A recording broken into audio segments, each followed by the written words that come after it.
Hello and welcome back everyone to another episode of our UX TV. And today we will talk about the stakeholder analysis, which is, as the name already says, part of the analysis phase, the first phase of the UX workflow. And the stakeholder analysis is a process where you collect all persons or all groups or external factors that are relevant to the project that you are working on. That makes it very easy for you to see with whom you need to communicate in which different ways. So in the beginning of the stakeholder analysis, you collect all the different people and groups or other external factors that might affect your project and write them down in a list.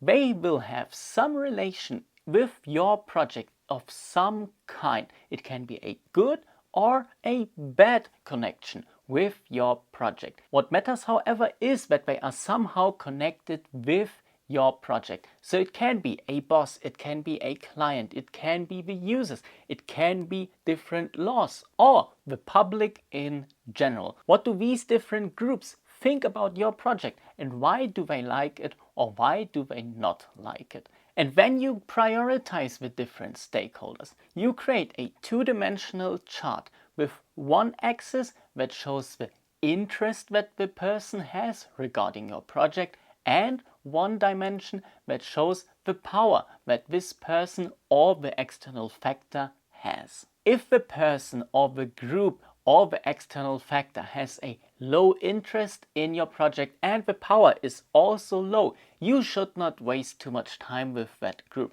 You should keep them informed in some way, but don't focus on them since their interest and their power is very low. If the interest stays low but the power gets very high, you need to keep that group very satisfied. That, for example, can be different laws because they have a high power but the interest in your project is basically very low because the laws exist anyway. But you of course have to satisfy the laws and must not do something illegal. If the interest is very high but the power is very low, you should keep that character or that group informed. Simply give them regular updates, but don't communicate with that group too often. A good sample for that is a colleague from a different department. If he is somehow interested in the topic, send him some updates, but don't waste too much time on it. And then there are the really important stakeholders. They have a high power and a high interest. And a very good example is the client of a project.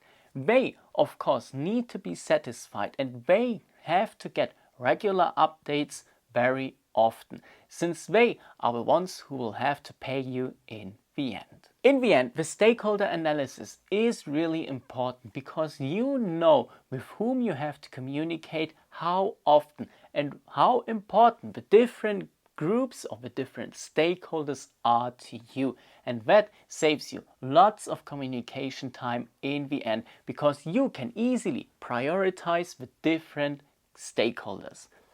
And that's it already again for today's video. Thank you so much for watching. If you liked that video, please subscribe to our YouTube channel, turn the notifications bell on, and also hit the like button.